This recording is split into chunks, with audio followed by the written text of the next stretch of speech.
Skander Ladjimi, pleasure to have you here. Hi, pleasure to be here. Do you mind giving us a little bit of info about yourself, a little bit of info about the school that you're the CEO of, and maybe we can pull some extra info out of you.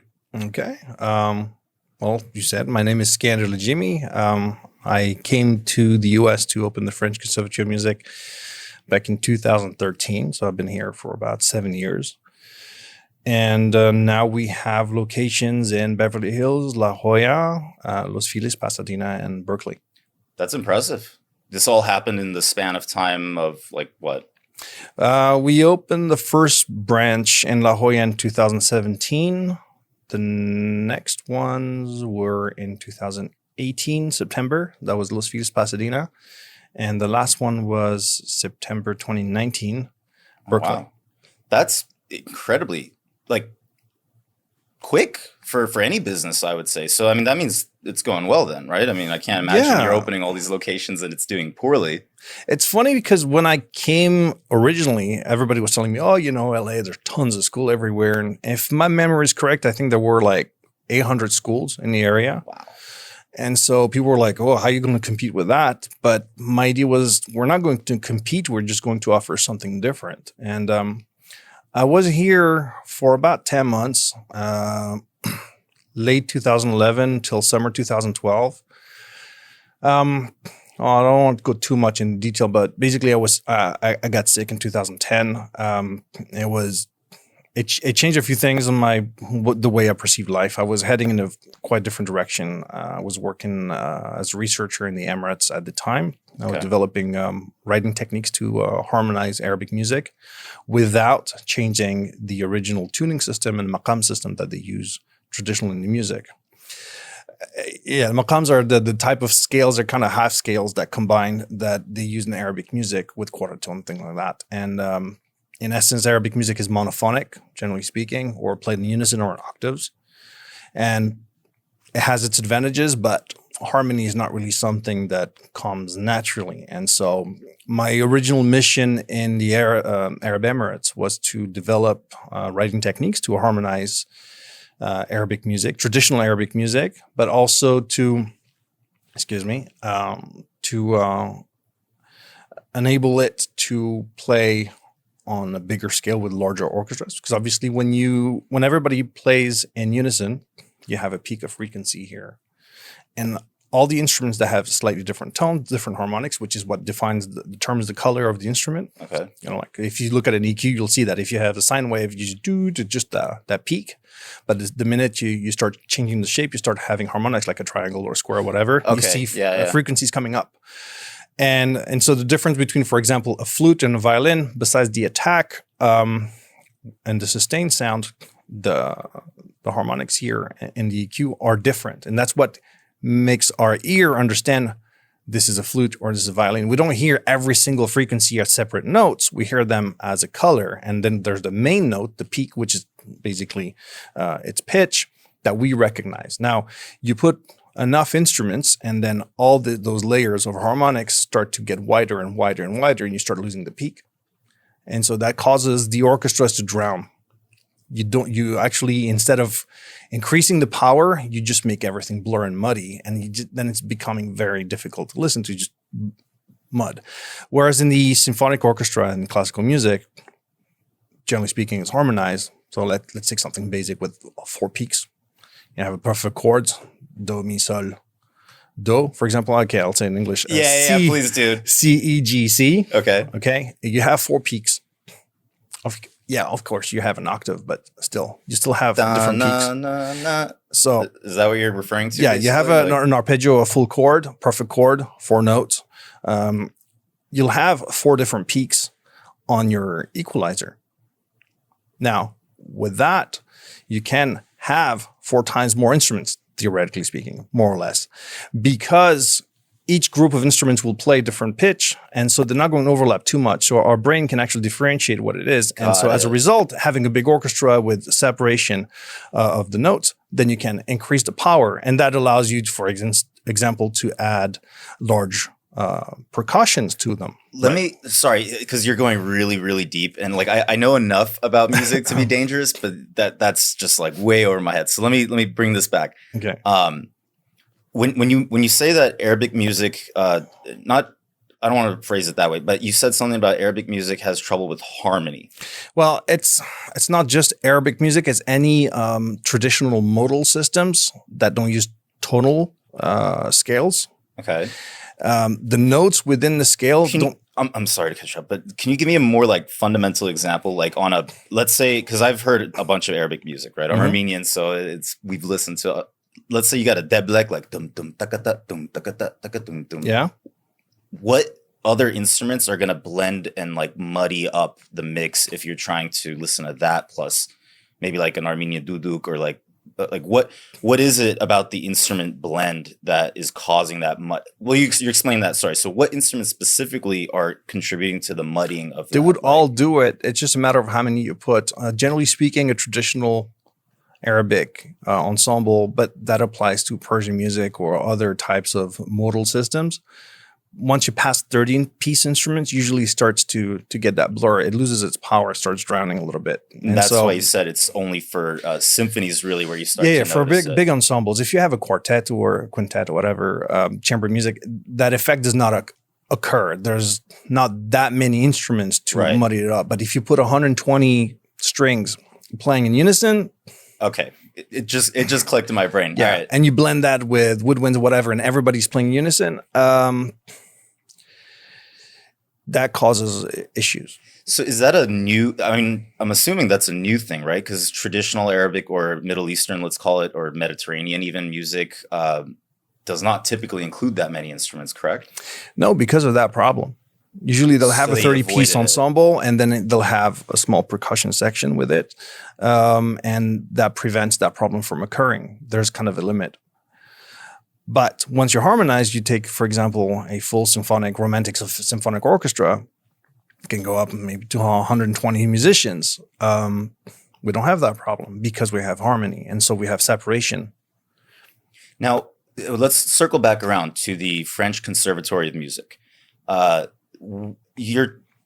did that come up as versus doing like the Middle Eastern Conservatory of Music? You know what I mean? Like we got lost a little bit, but this is where I was getting to. So basically, I was working on that. I was trying to solve a few problems that were inherent to modal music, which prevented, at least in my opinion, Arabic music from being fully independent and self-sustainable. And I wanted to help preserve its heritage and allow it to not dilute itself whenever it had to mix with other genre. Because the past century, more and more, when you have monophonic music, at some point you're kind of going back in circles, and we started to just mix with other styles, which is fine, fusion, but now we got to a point where whatever comes out is basically pop music with Arabic words. Yeah. And the essence of it. I mean, using an Arabic instrument but playing with tonal systems, European systems, is not Arabic music. It's just you using oud and playing Western scales.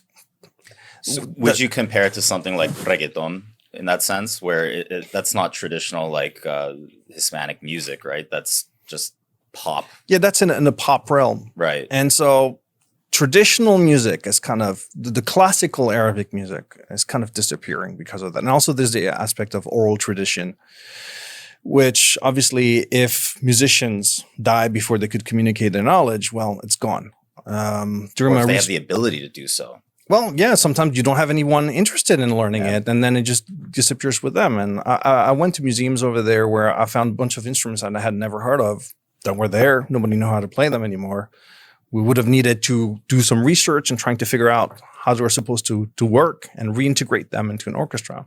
So when I was there, the point was to solve all those problems and in parallel create a curriculum for Arabic music in particular, because I was in Abu Dhabi at the time, and develop that curriculum in parallel to the classical system. Just like in France, we have the classical curriculum and we have the jazz curriculum next to it, and they're both taught at the conservatory level. Okay, so you're gonna have to break that down because classical, I'm guessing you're referring to solfege. Well, solfege is a system that is used to read music or write music, and it's used in both jazz and classical, although in jazz they also use grid and things like that. So what were you specifically referring to? Because you're speaking to a layman. By classical music, I'm talking specifically about Western music tradition that goes back to the Renaissance to nowadays. So from Baroque to classical to Baroque, pre-Baroque, even before that. Gotcha. Medieval music, even when they started the early tonal music and polyphonic music.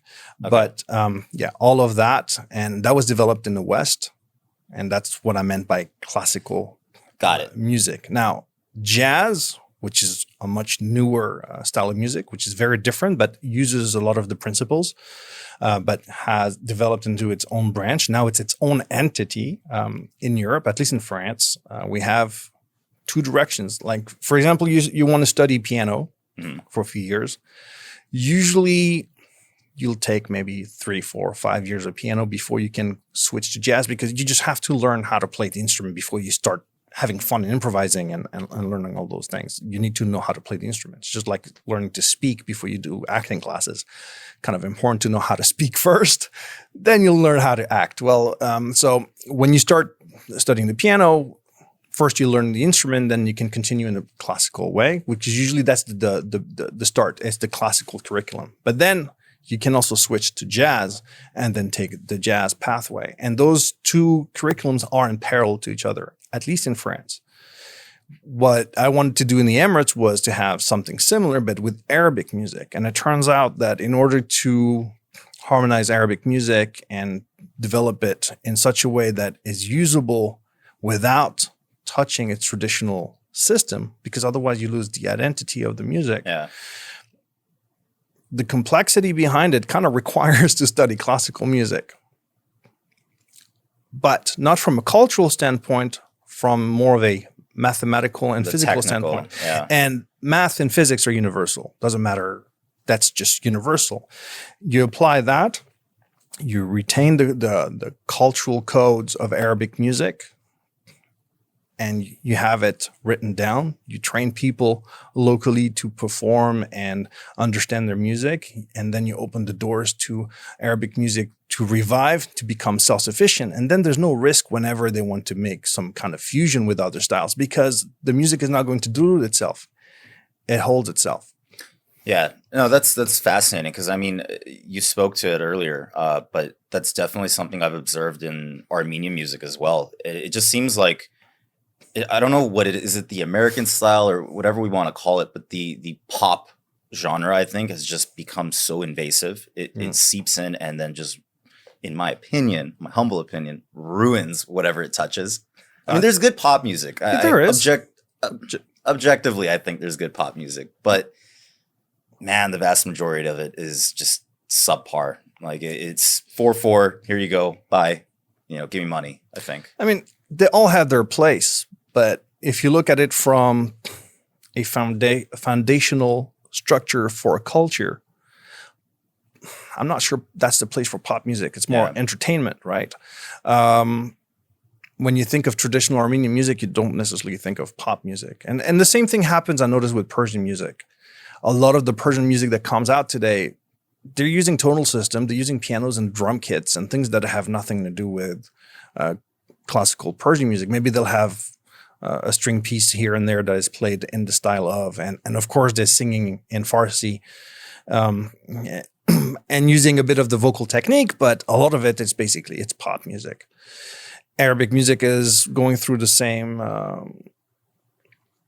let's say it's facing the same problems. Yeah. And that's a shame, because it's such a rich and beautiful culture. It's been around for such a long time, and I just don't want to see it die. And that's the thing. But anyway, to go back to your original question. So I got sick in 2010. That forced me to kind of reconsider everything around me. And so I took a year off from everything. I came to the US. I joined an acting school in LA. I figured, because I was also composing for film at the time, I figured, maybe if I learn about acting, that might actually help me see things that I don't see normally in film, understand better certain things. And I did learn a lot during that year. It was really a great experience. I didn't expect that to be that enriching. But anyway, during the time I was here, I started looking around a little bit, because I was involved with this conservatory projects in the Emirates in collaboration with the International Conservatory of Paris. And I noticed that Los Angeles has phenomenal university programs. Like CSUN and USC? USC, UCLA, even Colburn. For music specifically? For music specifically, their major programs are really high level, and it's very difficult to get in. Yeah, see, I didn't even know that. You say music school, my brain goes to MI. No, that's not what I. You know what I mean? Like, that's immediately where it goes. I mean, MI has great things, but I'm talking about really the classical direction. MI is more on the pop production music, at least from what I understand. A good friend of mine actually works there. He teaches production. Really great guy. He really knows his craft, but it's in the production realm. They have a lot of things related to pop music and band and things like that. Yeah. But I'm talking about classical music majors, like you want to become a concert pianist or, I don't know, a violinist or something like that. A composer, whatever is in that category of, so-called serious classical music. And so there are great programs here, but there wasn't much in terms of preparing people to enter those schools, because the auditions to enter a music major of any kind, the requirements to get there, you need to be already extremely high level to just get in. And so if you're not prepared and you just decide at 14 years old you want to become a musician, and you find some private teacher who you think is good, but you're not a musician, your parents are not musicians, you were just recommended by someone, which is fine, but often what happens is if you're not lucky and you didn't find actually someone who's really competent to get you there, then you turn 18, you want to enter university, and you realize you're like light years away. You get slapped in the face. It's too late. You wasted the last 4 years trying to do something, thinking you were heading in the right direction, and you were nowhere near what was expected. And then you go to something else. I met a lot of people who were in that situation, and they ended up in other fields that were related to music still, but not what they wanted to do in the first place. And so we wanted to, when I saw that problem here, I decided maybe we should do something here instead, and provide a structure that will allow students to have kind of this guarantee that they'll follow a curriculum that has been internationally recognized for almost 100 years now. And so by bringing this here, our main goal, even though we have also superior degrees and medals of conservatory and prizes of conservatory, et cetera, but the main goal here was to provide a structure that guarantees students to follow a curriculum that would allow them, for those who want to become professional, to enter university.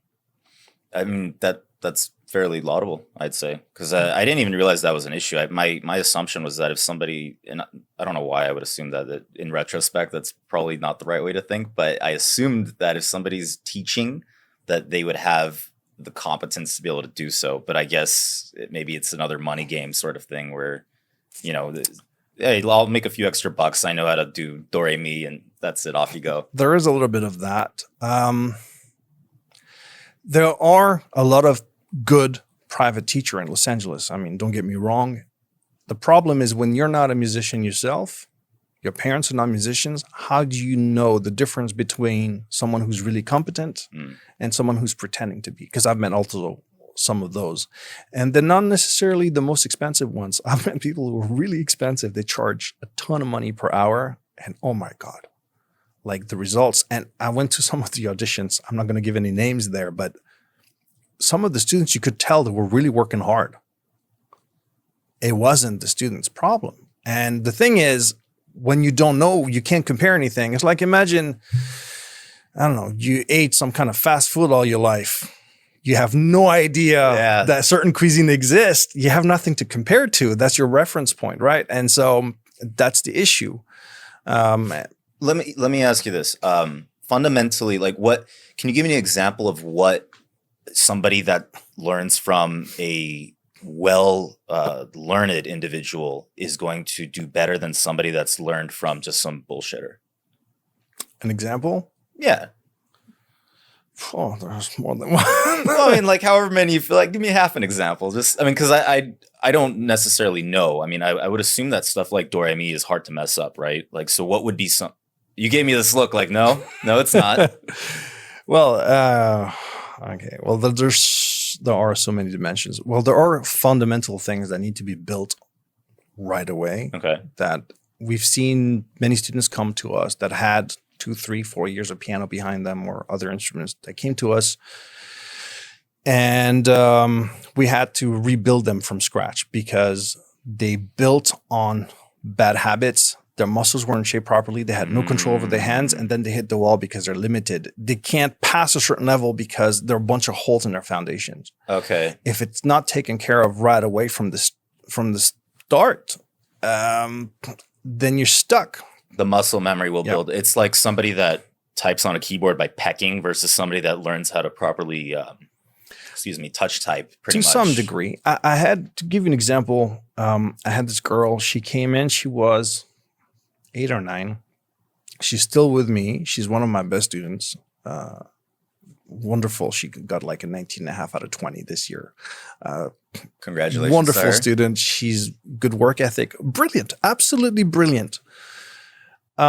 She came in. After 15 minutes, she couldn't play because she had all this tension in her hand. She was forcing from the forearm, and she was getting tired and in pain after 15 minutes only. She had played for like 2 or 3 years before that. And so that all came from bad posture, bad habits. There was never any attention on the attack for the finger, on where the strength had to come. And so we had to backtrack, go back to simple pieces. I remember the parents looking at me with a weird look like, what's going on? Because they saw her.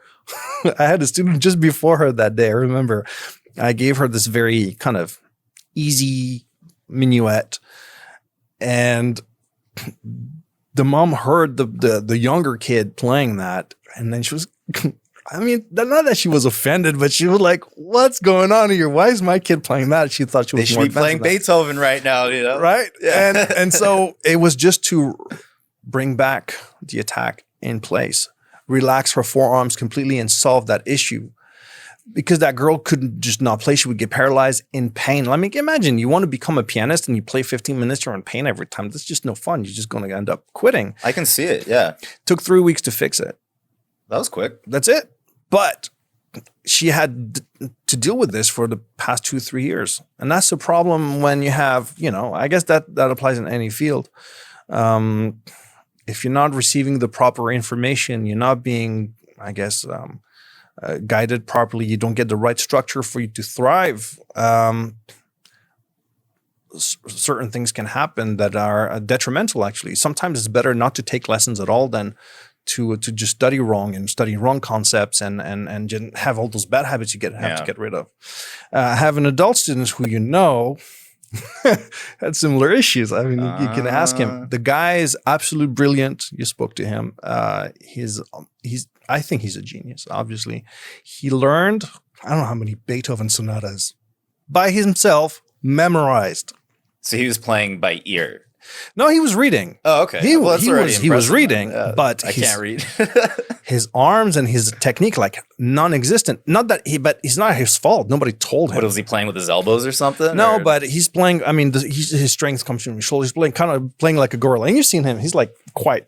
Oh yeah, the big guy, right? Yeah. And he absolutely loves it. And he's banging on the piano. It's like, dude, we need to reforce things and bring the detail in it and shape your phrases, shape tone, like a lot of concept that he didn't know about, nobody told him.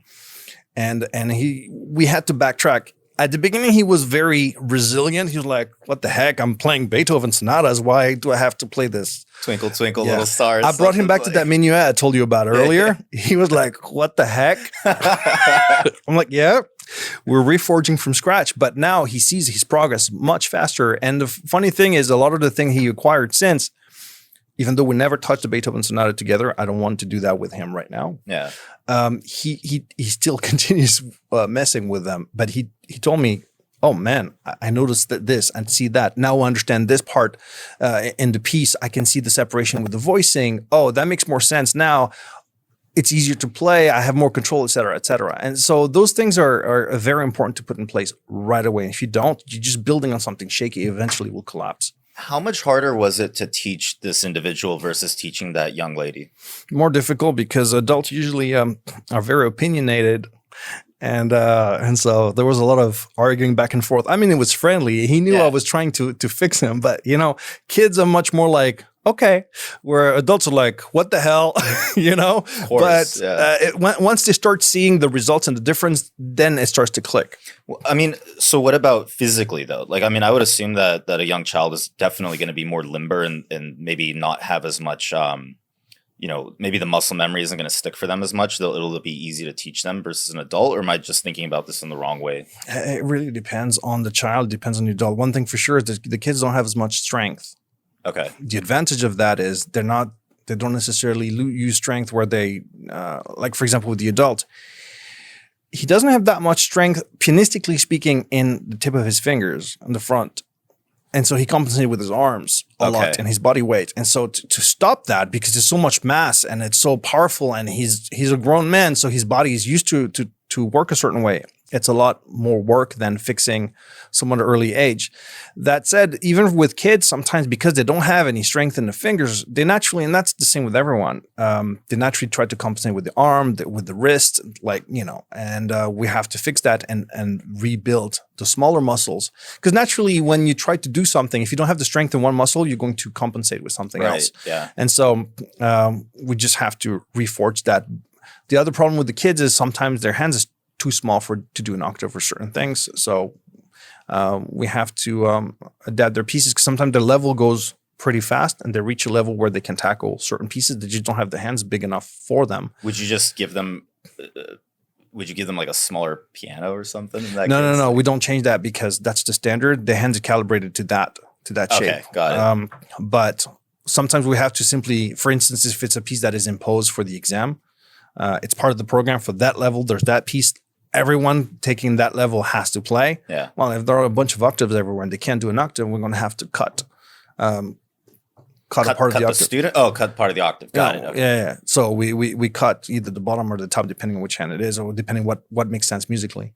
That's fascinating. I mean, I'm sure you get parents like raging about that all. You just gave me a story, right? But I'm sure it happens where the parents are just the number one killer in that scenario. Because like you said, kids are like sponges. I mean, I've had the pleasure of trying to teach some kids computer and they're always like inquisitive and they want to be doing it better, but I can imagine you have this on the side of it just makes it. Have you ever had it where a parent has seen their child start playing and then they themselves have wanted to take courses? Mm-hmm. That's awesome. Yeah.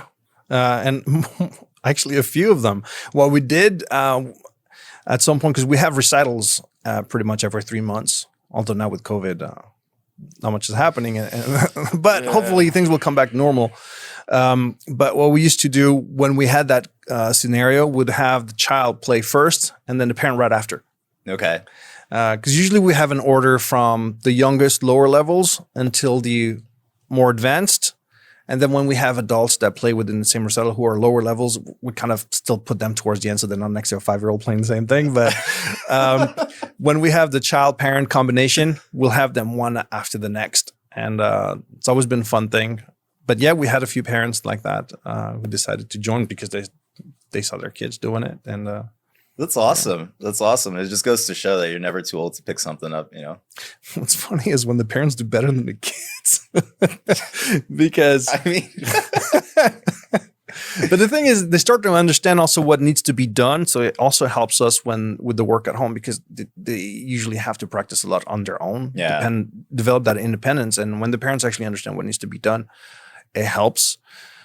But yeah, sometimes it's funny when you see the competition between the parent and the kid. So on that note, I'm curious about the teaching style specifically. And I wanted to discuss the different teaching styles, like the French versus maybe like, I'm sure the Americans have a system or no, do they follow the French or? It's very difficult to put it in a box. 'Cause in the United States, you got some of the best teachers from the entire world. And so there are Russian influences, there are French influences. You had great Hungarian teachers teaching here as well. And in the end, it often comes back down to the individual instructor. And even in Europe, you'll have phenomenal pianists that come from the Russian school, but take elements from the French school and vice versa. But now if you want to simplify things a little bit to put in a box to answer your question, what I think separates the French approach, generally speaking, from the rest of the world is we don't treat it like a sport. You're gonna have to explain this one. And so other techniques will tend to think, okay, you're starting, you don't have any muscles in your hand. Let's build that like you're going to do a workout. And so it's scales, arpeggios, I don't know, hand exercises right away. Okay, got it. Whereas the French approach is more like, okay, you don't have muscles. We need to build that, but we're going to build that musically from the start, not look at it as a sport, but as an art form. Now, people have arguments against what I'm about to say, but look, I'm from the French school. This is what we believe. So the beginning for us, we don't necessarily start doing scales right away. The first step is to calibrate the hand. And by calibrating the hand, and I'm talking about piano right now, different instruments will have different approaches because of the nature of the instrument. But as far as piano is concerned, of course, you have to know where the keys are. And you have to hit the right keys and use the right fingers, have that independence, etc. But once that is passed, usually that goes pretty fast. You need to calibrate the hand. And by calibrating, I mean having precision in your touch, starting to understand how to phrase very simple lines, but starting to build that control, that relation between the hand, have precise articulations without even moving, changing position, but start shaping that up. And so we do that in context of pieces usually, where we do a lot of exercises through the pieces. For example, that minuet I told you about with that girl when we fixed their hands, that thing doesn't change position. It's very linear. Went through all the fingers. It's slow, but it's two voices. And so the point for that minuet, even though it's a low level, what we try to do is have the student have two independent voices as if it was a duet playing, like two different instruments playing together. So you mean like one hand will be playing one thing and the other hand will be playing something else? That no matter what, because it's piano. But in terms of the phrasing, the crescendos and diminuendos, the dynamics, going louder and quieter, for each hand is not necessarily going to be at the same time because they have their own voice. And then you have to create the relation between the voices where one dominates the other. And sometimes you'll have a question answer happening between the two when one takes over and then gives it back to the other, having that conversation. And that requires not just independence in hitting the notes, but independence of phrasing. Sometimes you'll have one hand going quieter while the other one's going louder and vice versa. That's difficult to do. We start to implement that. Sounds difficult. It's not easy, but there's a process to get there. Now, you don't just jump into a Beethoven sonata like our friend and do that. It takes steps. So from the beginning, even though they're playing one or two notes, we implement all of that. So they pick up on all those proper habits, and their technique is forged around musicality.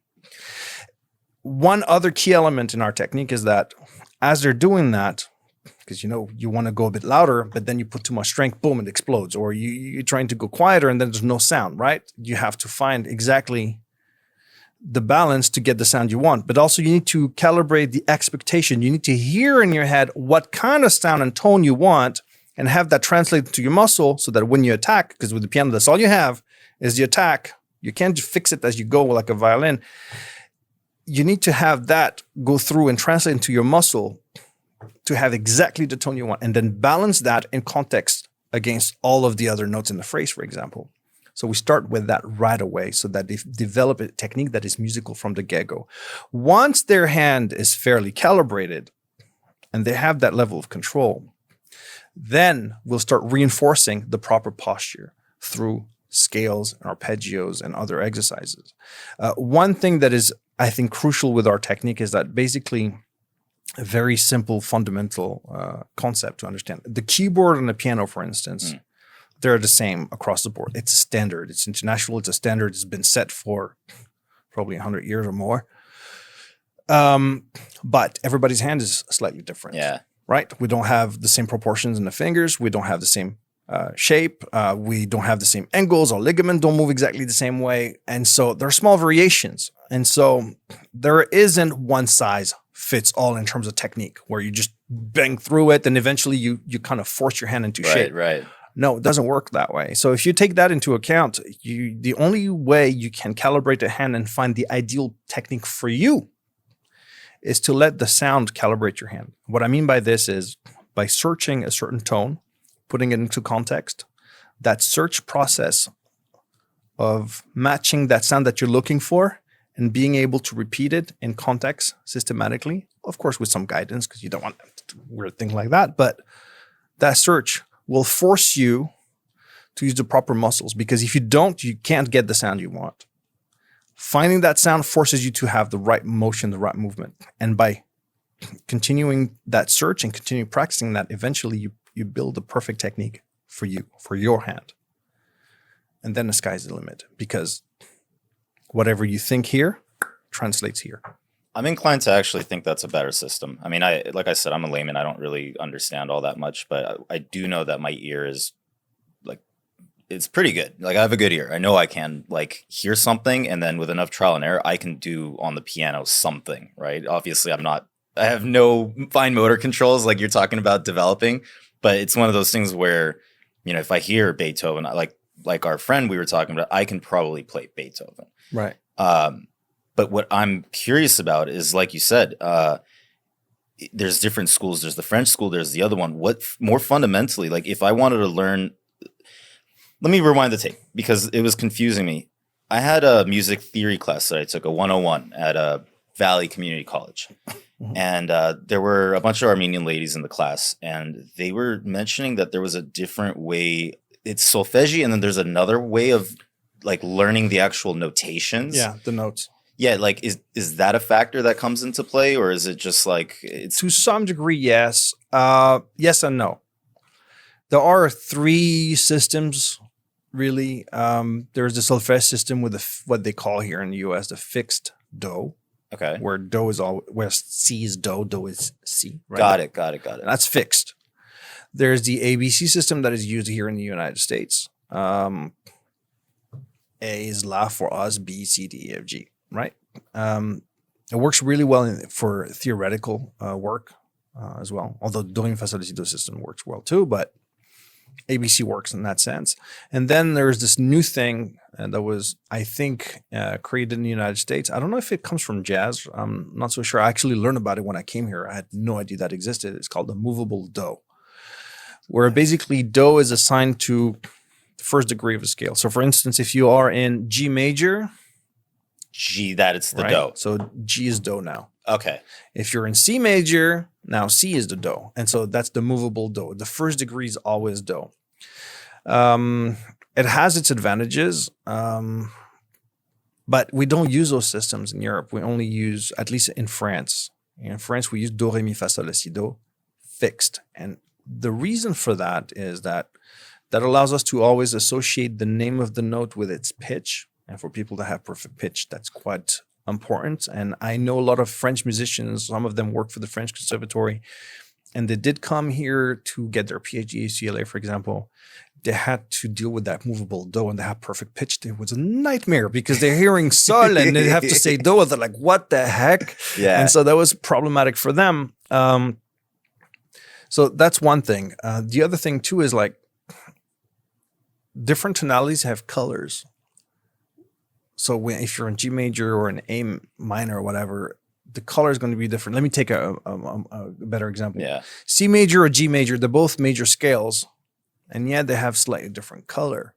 Now, not everybody hears it, but when you're a composer, that's a notion that's very, very important.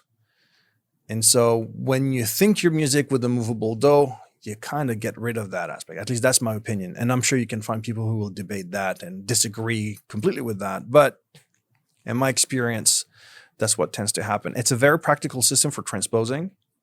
Right. Because you do it on the fly. The thing I don't understand with that system, and that's a personal note, is that we have already degrees 1 to 7. And so if, for example, again, you're in G major, G is degree number 1, A is 2, B is 3, right? Okay. Now, if you're in C major, C is number 1, D is 2, E is 3. Why do you need to change their names? We already have degrees that change depending on the scale, right? So we have already a system that functions for transposing their degrees. So I'm not sure why that system came up. I don't know if it came from jazz and it makes things much easier to translate. One thing I'm suspecting too is that the ABC system is difficult to sing when you're reading notes. Okay. And one thing that is also very, I don't know if it's unique to the French style, but something that we use a lot because we try to connect the technique to the musicality because ultimately expression is the goal. We sing systematically everything we play, and that's part of our technique in I read piano. about that, yeah. When they play simple lines, in order to have natural phrasing coming in, we try to connect their hands to their voice. And so, because like you said, that helps you know that doing this is going to get you the sound that you want to hear, right? So if you can make that sound with your voice, then you're associating it with the way you need to press the key. Is that? Oh, that and many more. It does many things. The first thing is it's kind of like telling yourself what to play. As you're reading, you're singing out loud what to play. It's like you're telling yourself what to play. It makes it more conscious. So it connects the eye to the hand. Okay. That's the first thing. The second thing is by singing the pitch and associating its name, it helps with the ear. The second thing. The other thing too is when you're singing, naturally you'll phrase. What is a phrase? Phrasing. Phrasing is basically the changes in the dynamics and articulations, how the notes connect and how they go up and down in volume.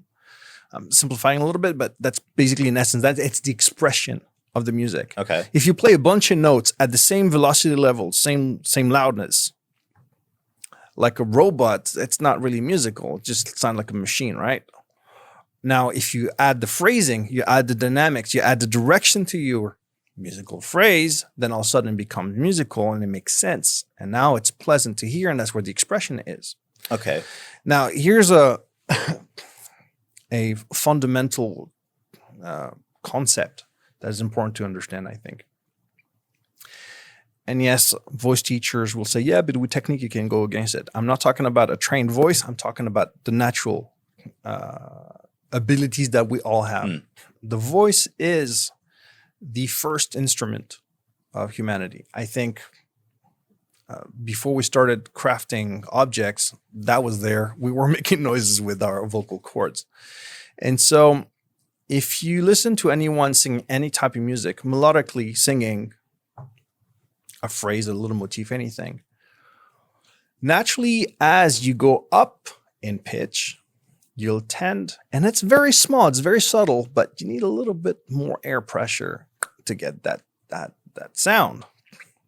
Likewise, when you go down in the deep, if you have a deep, right? Try to sing. It's not that deep. Well, try to sing a low note. Try. Low. Okay, now do that loud. Low. No, the same note. Oh, low. I can't do it. Can't. It's choked up. It just doesn't Low. work. You can't, right? You automatically are going to raise. Yeah. And so naturally, over the course of our evolution, our psychoacoustics evolved with that. When we sing, we naturally phrase according to that physical phenomenon, that biological phenomenon, where we tend to go louder and softer as we go up in pitch and down. And so that's how we understand a melody intuitively. That's part of our human evolution. And psychoacoustically, the way we're perceived that, we naturally make sense of it that way. So when you play your melody lines using that principle, and that only applies for melodies, by the way, then all of a sudden it sounds very musical, like as if you were making the piano sing. And so by contrast, when you're singing, when you're playing, you're automatically being naturally musical because your voice is guiding your hand now. And then when you perform on stage or when you try to control your phrases or whatever, you sing inside. And then instead of thinking of each note that's different levels of velocities like a computer, like you sing your phrase and it comes out in your hand. But that comes after a lot of practice. But if you don't put that in right away and start building on that, you'll never get that. But that's, I think, one of the big difference with the French approach. You sold me on it. Honestly, you sold me on the French approach at this point. Like the more I'm listening, I feel like I'm speaking to a music scientist or something. Like it's blowing my mind. Like, do you have a PhD in music or something? No, I have a gold medal and a first prize at conservatory. In France, we don't have masters and PhDs. It's a different system. When we study music, we don't go to university. We stay in a conservatory. The conservatory system is quite old. And actually, at the International Conservatory, our degrees are also competitions where students compete against each other. to obtain their degree. Where would somebody go after leaving the conservatory? Like, would they typically go into like a philharmonic, or would they join, or would they become maybe studio musicians or something? Like, or is it usually just for fun? I mean, I guess everybody's got a different thing, but where do you see most of your students going after graduation, if that's even a thing? Well, here's the thing, because the International Conservatory in Paris has its own superior program, which is equivalent to university here. We can offer that as well. So through us, people can study for those degrees. But like I said earlier, our main mission was mostly to prepare students to enter university here locally. Because I know here it's important to have an American degree, et cetera, and that's fine. But for those who want to continue either in Paris or with us, they can just go to Paris and continue on the same program. They were certified by them in the first place. Well, I meant more like, let's say they didn't want to go to a university. Like, does anybody, in your experience, does anybody ever come in, do whatever time that they need to put in at the conservatory and then just immediately go to, let's say the London Philharmonic or whatever, I guess that's kind of more what I was asking career wise, let's say. So post the education that you guys are providing, or are you purely focused on just giving them that baseline and then making sure that they seek higher education past that? I mean, is that a requirement to go to the higher education, or is it just easy if you do the conservatory, you could go play be a studio musician? Well, it always depends what you want to do. Now, at the conservatory, we cover pretty much all the levels until the end. If you come out of the conservatory with the first prize at conservatory, you're at the level to compete in international competitions and enter orchestras or whatever. But you need to audition no matter what, regardless of what school you come in. In the end, also, it's the individual that matters.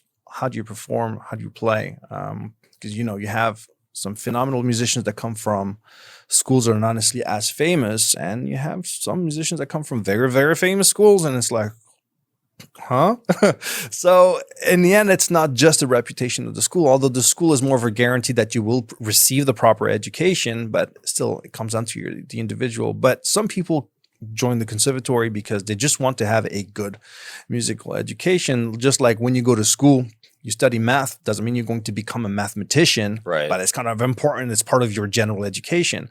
And you might want to just study it properly from the get-go, not get just the wrong concept from the start, right? Well, with music, I think it's the same. And I believe it's an important part. It should be an important part of anybody's education because of what it does in terms of personal development, et cetera. But that's a different topic.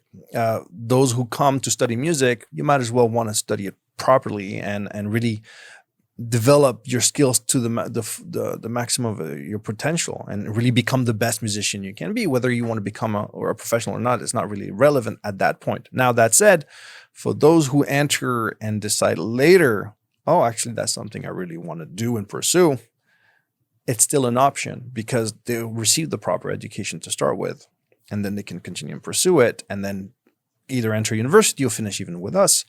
Once they finish everything and they're at the level of, the world-class level, let's say, to compete or audition for big orchestras or become solo musicians or even compose or start to work for the movie industry, they'll have all the skills necessary. Now, how they manage to develop the career or sell themselves, that's a completely different subject. Okay. But they'll have all the knowledge and the skill and experience necessary to pretty much be able to do anything they want musically. Because that's another thing too with the classical music. We don't teach you just a style. We teach you about music as a whole. To go back to my developments in Oriental music, I have some Oriental origins. I mentioned earlier my father is Tunisian.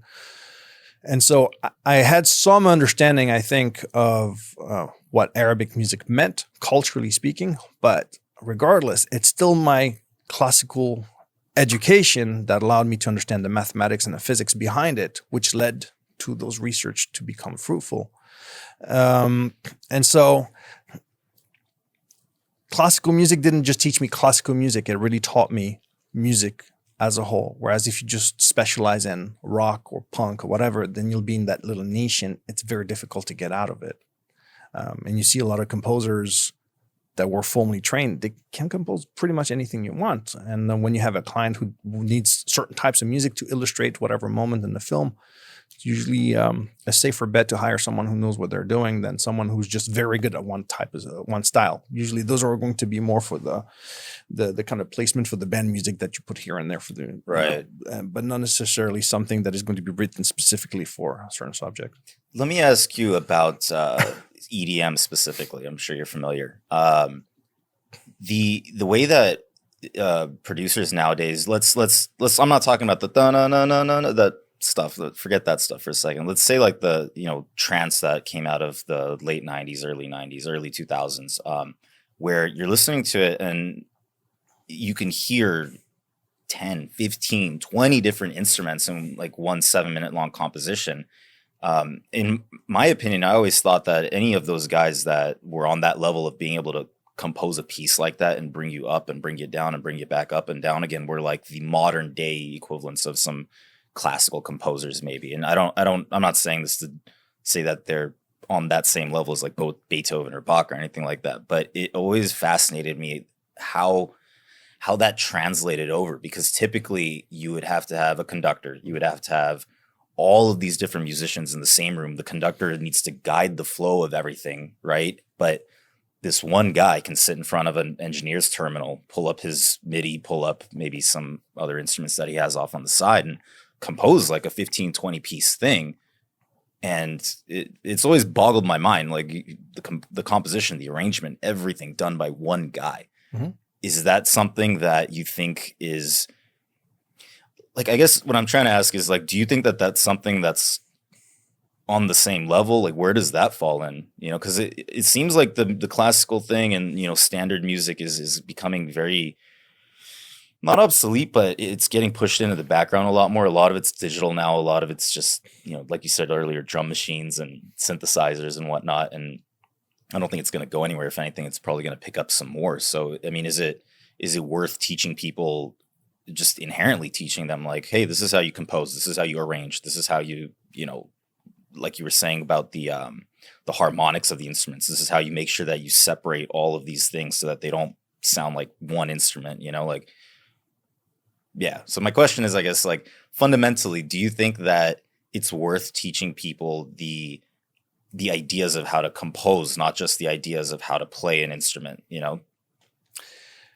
Well, to answer that specific there was question, a lot in there. I know I rambled on for a bit. When we teach composition, we don't really teach how to compose, because eventually, and that's especially true with composition, when you finish school as a composer and you have your first prize or your PhD, whatever, that doesn't say how you compose. It just says that you know how to compose, you've learned how to write things, and that you can do pretty much anything you want. But then your specific style, how you're going to go about it, you still need to make demos and show how that translates in the real world, as opposed to maybe, I don't know, an engineering degree in something very specific when you apply for a job and they'll know you have the qualifications for that specific task because it's that specific task. Yeah, it's just composition. math. It's That's open. it. Yeah. It's like you take two writers. They both know how to write. They know their grammar very well. They have a lot of vocabulary. They know how to structure a phrase, but then they're still their style. They're not going to come up with the same books. Composition, the same thing. So learning composition is to learn how to develop your creativity to its fullest using all the tools available. But it's not necessarily just to tell you how to use them. Now, of course, you're going to be taught certain sets of rules that work. You're going to analyze things that have been done in the past so you can get some inspiration, because, nobody really creates out of nothing. Right. It's always an evolution of things. But then eventually the final product is just you with this toolbox at your disposal that you may or may not use, that gives you that freedom of expression. And I think that's the key thing, is in the end, it's for you to become your unique personality in composition so that you're never limited by lack of knowledge. But so you do teach. So basically the system that you guys are employing is teaching you how to do composition as well at a more fundamental level. You're not literally telling people this is where you move this to move that, but them understanding that this is how it should sound is Not going to even be that. building up. We make suggestions, obviously, especially if you know, at the early stages of composition. Well, first you need to know your music theory. That's the first thing. Which is you need really to know hard. your grammar, right? You're not going to do poetry if you don't even know how to write the language. And then you do analysis, a lot of analysis, where you look at other people's works and you break them down. You look what has been done, how things connect, how they're structured, how they flow, how themes are being worked, how they're harmonized, arranged, etc. Under different style, different eras, different structures. And then you also try to write in certain styles. That's a big exercise we do. And we often teach students how to write in a Baroque style, in a classical style, in the style of Beethoven, in the style of Chopin, in the style of Debussy, whatever. Those are exercises so that you get to develop your own personality through exploring all of the possibilities and things that have been done. Because also what would be a shame is that you're now in the 21st century and you start composing like, I don't know, like Chopin did 200 years ago. Because you just didn't know about him and you thought it was the coolest thing. Like, it's been done already, right? Yeah. No, take inspiration from those things, but not necessarily learn how to write exactly for them. Now, there'll be situations where, for example, there'll be this period movie where they need music that sounds period. Well, you better know what you're doing in that period to make it sound authentic. But ultimately, the point is that you're exposed to all of those styles, all those techniques. You learn about all of the structures. It gives you clarity in the understanding of what music is and how it works to allow you to just really become free and let loose to do whatever you want. Because you learn rules, but you learn rules also to be able to break them. But if you don't know them in the first place, maybe you're not necessarily making conscious decisions about what you want. And I think that's maybe another complex questions, but artistic expression, I think consciousness in it is very important. To be consciously wanting to say something. And if you don't control the expression, how are you sure you meant to say that? Well, that's maybe a whole different debate, but... No, it makes sense. Like if let's say, forget music for a second, let's say art, right? Like if you go into it with the idea that I want to convey X message, and you know, let's say hypothetically you wanted to convey, let's say, anger or some sort of angst. You know, the colors you would associate with that would be like red or orange, or you know. But if you start painting in blues and pinks, it's going to be like not that, right? Fundamentally, I think it's not going to work out that way because naturally we're associating those colors with those ranges of emotions. So if you didn't understand that, you know, maybe you're just not going to be able to convey that message properly. That may be what you meant, but it's not going to be understood that way because maybe you're not using codes that are understood a certain way. But there might be a way to make sure that within your piece of work that actually when you're using the blue, you mean the red. And then all of a sudden, right? But if you don't make that connection, then you're like, okay. Subverting expectations with the blue. And it's always difficult. I find it slightly annoying when a piece of art, generally speaking, whether it's musical or not, needs an explanation. Yeah. I do have a problem with that. I mean, something's missing and you need to explain what it is. You know the expression, argue yourself out of a plastic bag? No. I heard that from a lady. Actually, she was in the Emirates. She was one of the people I met when I was in the process of developing certain things. And she was part of the art department of a foundation there. And she was coming out of school in England, art school. And she was telling me as a joke, she was like, I have so many degrees in art that I can argue myself out of a plastic bag. And I was like, that's so funny. Because basically she can say anything is art and turn it into something phenomenal, even though there was no intention behind it or anything, right? And so it's the banana taped to the wall, basically. Yeah, is what that is. Yeah.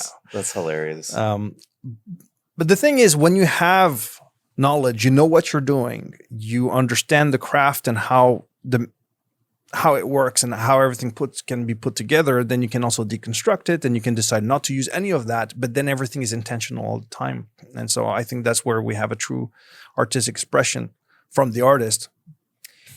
Correct me if I'm wrong, but we've talked about jazz a few times. Does jazz actually follow any pattern, or is it really just a bunch of random stuff that sounds really good? It's actually, I'm not a jazz pianist. So I'm not an expert on the subject, but they have to learn a lot of systems. They have to understand harmony very, very, very, very well. And what they do is usually conscious and meant to be a certain way. It's not really random. There is improvisation, but it's often very thoughtful. It's not like just a bunch of random notes that they're hitting and, it might sound good. Although sometimes it does sound like this, but normally good jazz musicians, and when they have a jazz crowd listening to it, people react. I don't know if you notice, sometimes during the concert, people will applaud and the piece is not finished because they picked up on something that just happened. Now, if you're not a jazz guy, you might go like, what? But they picked up on something that happened. It's intentional. That's where the interest is like, oh, wow, how he turned that together, connected this part to that part. And you see them sometimes playing together. There's no music written. It's all improv together, but you can't improvise together if you're not following at least same timeline, same key signature, know when the shifts are going to happen, or have some kind of, connecting point. Because my follow-up to that, and that's where my brain was at, is I'm fascinated by how much of this is just instinct to us, right? Like, if we didn't have the written knowledge to be able to teach somebody that this is what this is and this is what that is, and the explanations for those things, how much of this is just intuitive? It seems like almost all of it. We just need ways to explain it for people that maybe can't intuit it.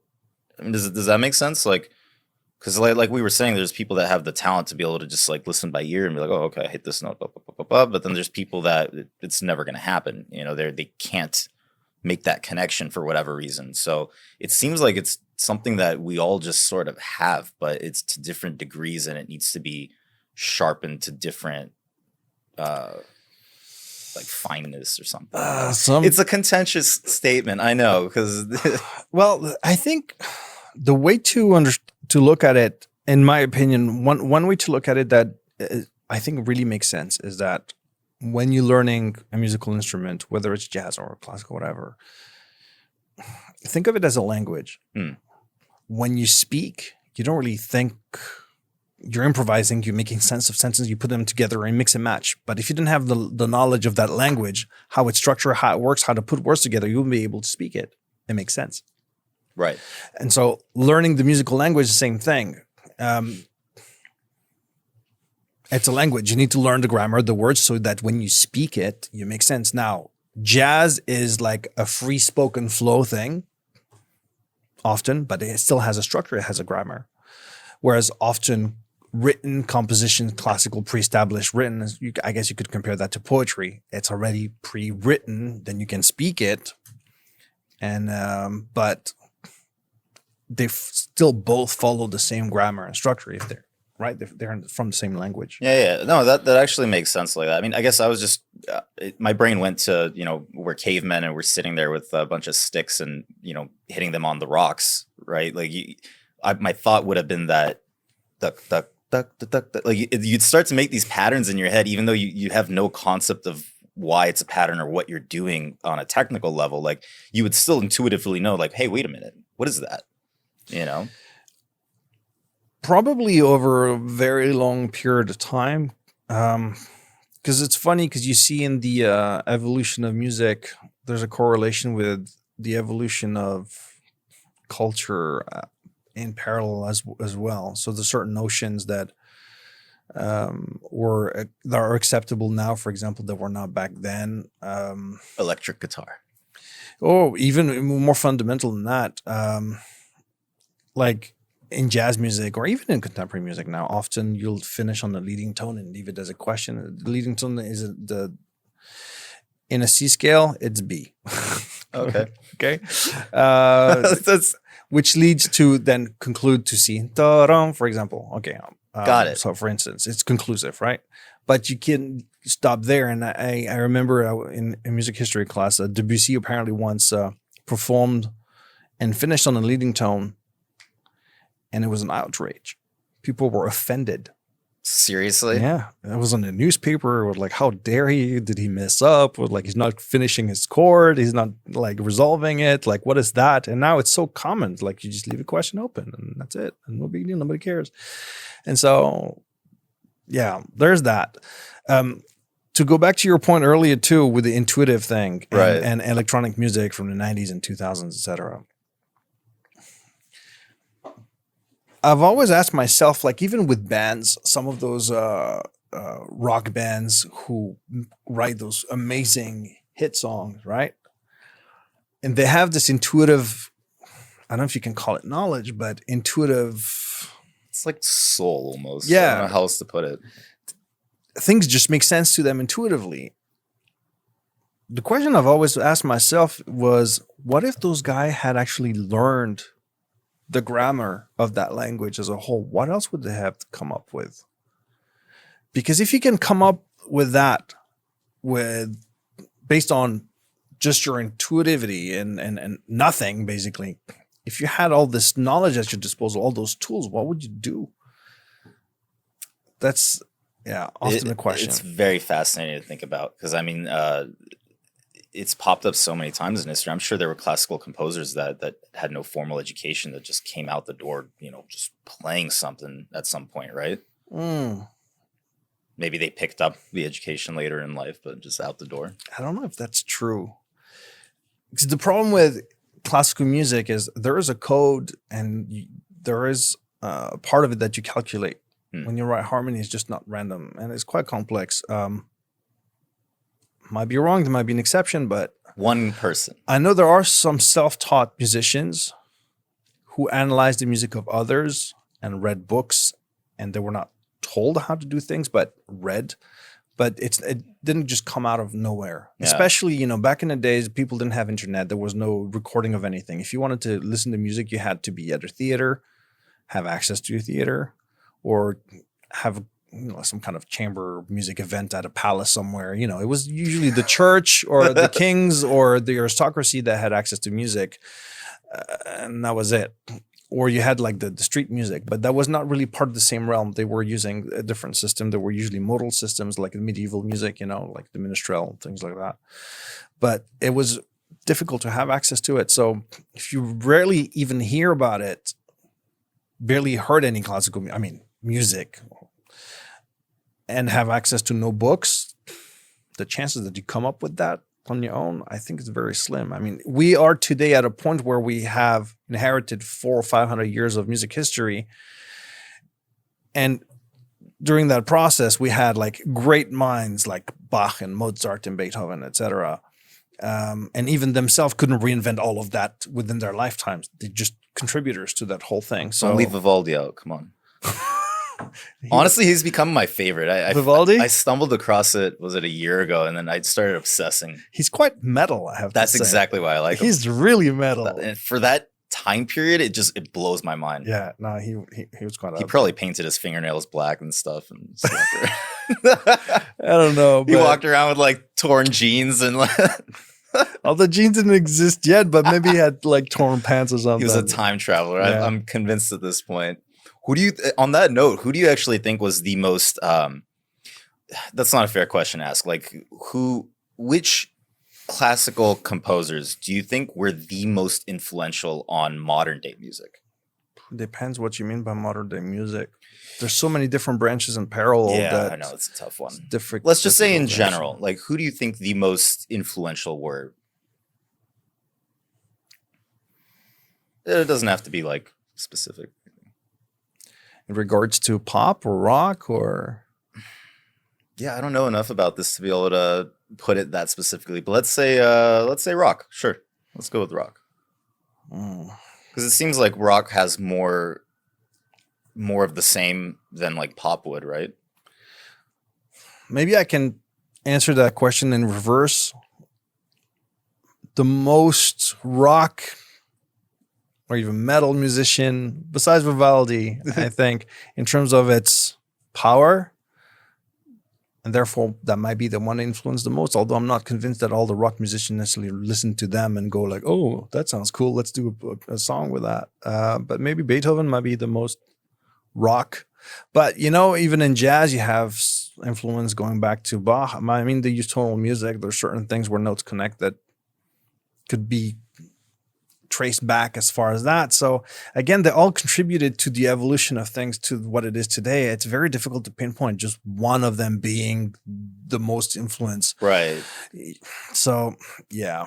it's in that regard where science is just easy. You could be like, oh, Einstein, that's where all of this came from. Right. I mean, but if you talk about the most famous, for sure, if you ask anybody who Mozart is, they know. If you ask anybody who Franz Liszt is, it might not be so.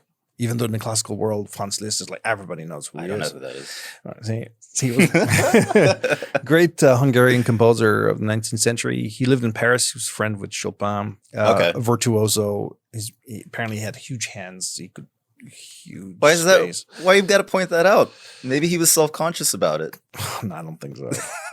Apparently he was also a womanizer. Oh, he became a priest at the end of his life. Okay. Forest priest? No, he decided he chose to be, but I'm not convinced he stayed celibate even during his priesthood. I'm starting to be of the same opinion as you, and I don't think that's how it worked out. But look him up. Liszt, great composer. I'm sure you know a lot of his pieces. You know Tom and Jerry, the cartoon? Yeah. Okay. Look it up. Interesting. It's a very famous piece where Tom is playing the piano, and that's something that's always blown my mind. There's so much influence that we don't really notice unless you're taught to notice it. Like you've been saying, it's things where, like in your day to day, like you see this thing and you think of it as just this. It's a boom arm, whatever. But if you're an engineer, like you'll know the exact mechanisms, and you'll understand and be able to appreciate it more. And I feel like. I don't know. I feel like it's kind of sad that our modern education system doesn't at least give some baselines on this stuff. We focus so heavily on, in my opinion, things that could be cut out even. And it just like, why not? Why not have a, 1 semester course in middle school, high school, somewhere in there that teaches kids about the fundamentals of music at a baseline level. You don't have to go crazy. You don't have to teach them all of this, but just stuff like, this is where, Beethoven's why this happened, or Bach is why that's happened, and the piano is the reason why we have that and that. Like, hold on, you're saying that doesn't exist? I don't have anything like that. Well, I'm not familiar with the American school system. I've been here only for like 7 years. But in France, we have music education. Yeah, we don't have school. We have music education, but it's forced into the realm of elective courses. So you have to actively seek it out. Oh, and okay. It's only in about. I want to say middle school is where the electives start become an option, where you're allowed to choose an extracurricular. But typically it's going to be the core, the STEM stuff, the history, English, math, and science, obviously. Yeah. And then they'll tack on different things to the end. Like they'll tack on maybe some health, maybe biology. You'll go through geology. You'll go through... It'll just cycle through different stuff for the other 2 classes, but you usually get 6 classes. I'm talking about public school specifically. Yeah. You'll usually cycle through the 2 additionals, and then in middle school, high school, they'll give you elective courses that you can now kind of pick and choose from. And only then you can start studying music at school?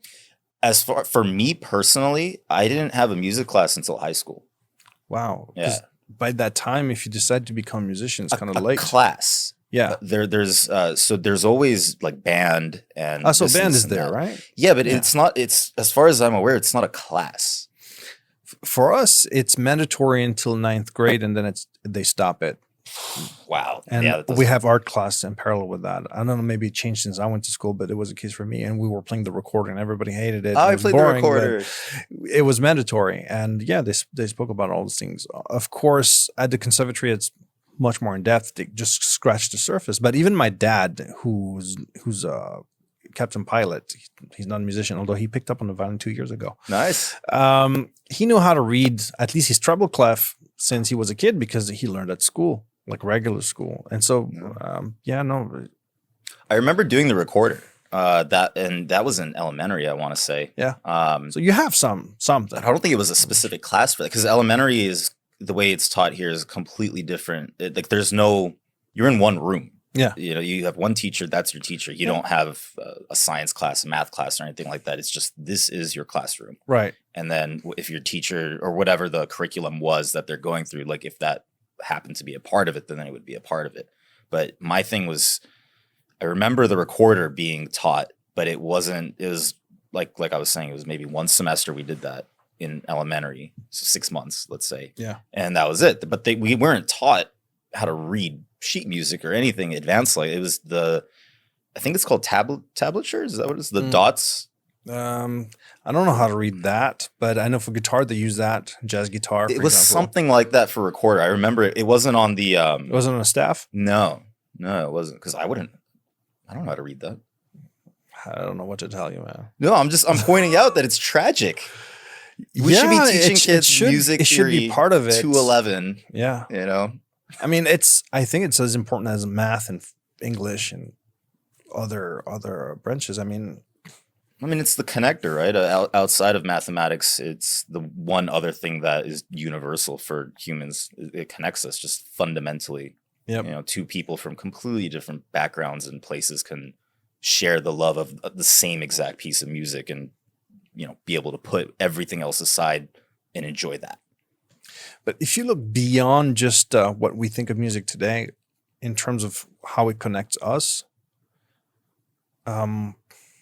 it's rooted in physics and mathematics, and that's universal. But also, like I mentioned earlier, there's a link with our evolution, our human evolution, and the way we perceive and make sense of the sound we hear. You had a word for audio. Psychoacoustics. Psychoacoustics. Yeah. So that's the feature we have that allows us to make sense of what we hear. I'm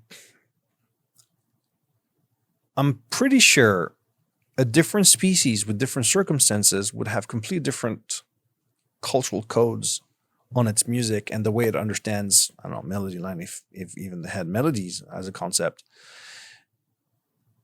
if they were evolved differently, if they had different circumstances that shaped all of those things. I mean, you see that cross-culturally, there's a lot of principles that are very similar, even from cultures that never met each other, even though they evolved different things.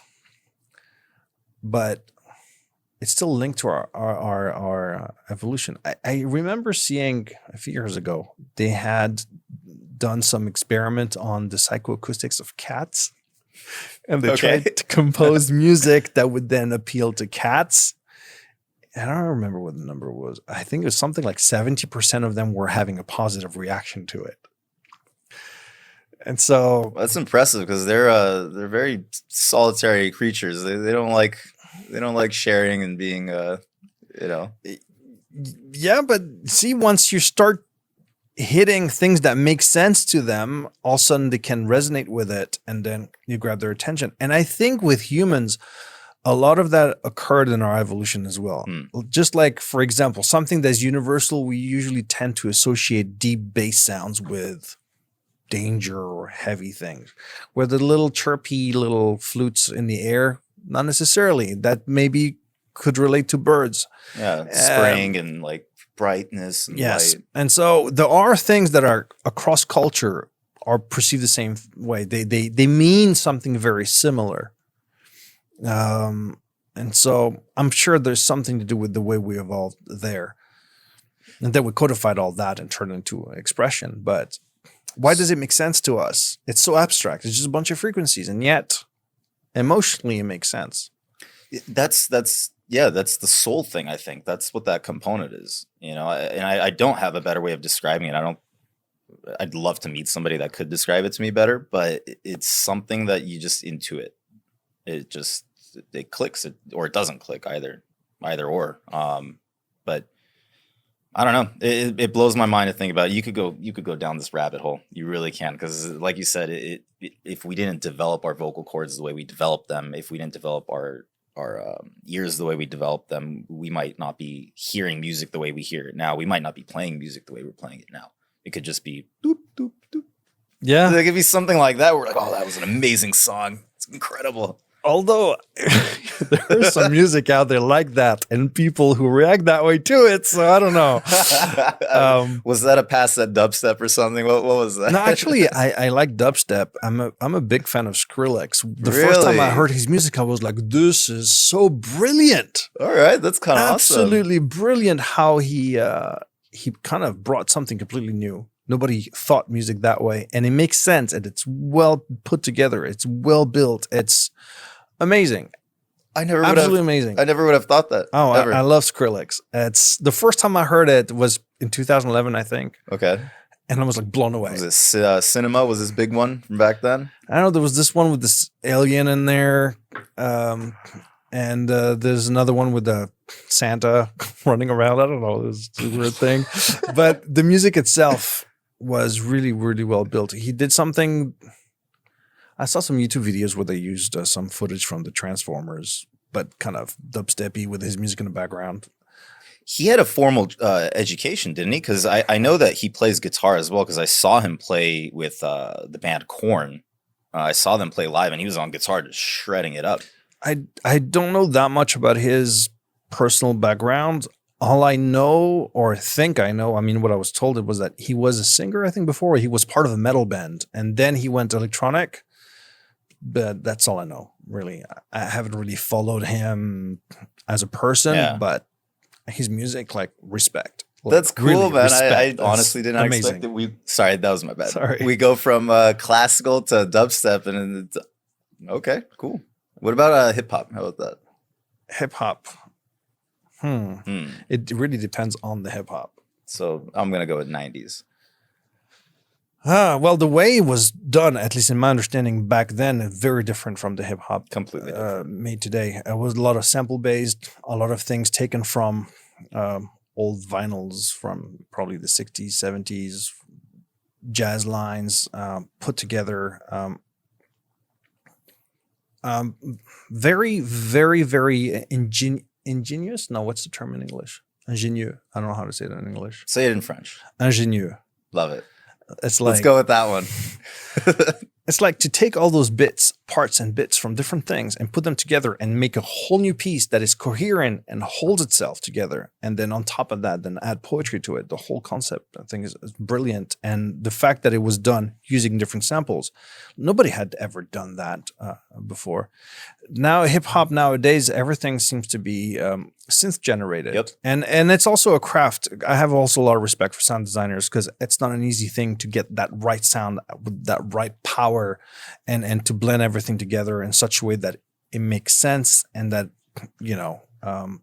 doesn't overlap, doesn't create mud, well, of course there's some mixing there, but still fundamentally the sound design is extremely, extremely important. But sample-based music is not used as much, it seems, from what you hear. A lot of it is generated with synthesizer, which is quite impressive to generate those sounds out of scratch. Basically, you start with whatever square or triangle or sine wave or saw wave or whatever and create things like that. But those techniques are used in other genres as well, I guess, in EDM and trance or other things.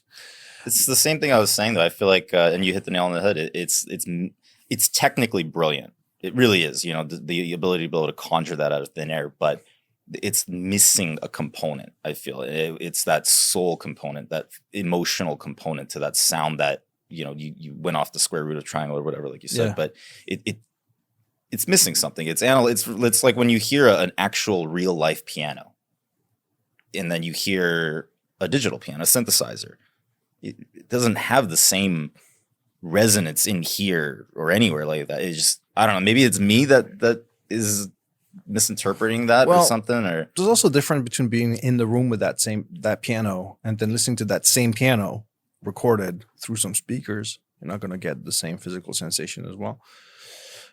Well, the problem with the electronic pianos as well is the way the programs, the way they use the samples, the amount of velocity layers that they use, they trigger samples, so it's not as accurate as a string, which basically has infinite colors within its range. But that's a whole other topic. Yeah.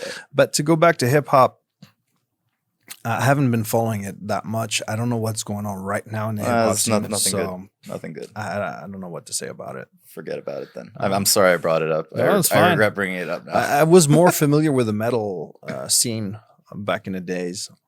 That I'll know more about. But hip hop, unfortunately, it's not my field. All right, fair enough. Skander, honestly, that's about all I have for you. Because if we keep going, I'm not gonna have any brain power left. Like, this was fantastic. Thank you. Like I said, if you're like a scientist, music scientist, it's incredible.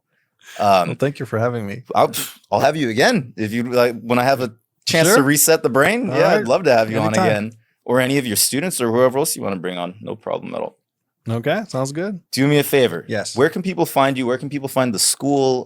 Is there anything you'd like to share? Anything you'd like our viewers and listeners to No. So the school is a physical place, although since COVID, all the programs are online now. And so as a result of that, we're available worldwide. Nice. They can find us online at www.frenchconservatory.com. We also have a Facebook page and an Instagram, and they can contact us through that. Right on. And just briefly, is there a limit to what kind of instruments you guys do, or do you guys go through specifically piano or like? So we offer a variety of instruments. We have piano, violin, guitar, voice, trumpet, woodwinds, primarily. We also have theory courses, music theory analysis, composition, and some production. Yeah, we cover quite a range. We don't have all of the instruments in the orchestra, but yeah, we have a bit of choice. Right on. Well, we'll go ahead and put all the links in the description below. Skander, thank you for showing up. Thank you so much. Cool. It's a pleasure speaking with you. Cheers, likewise.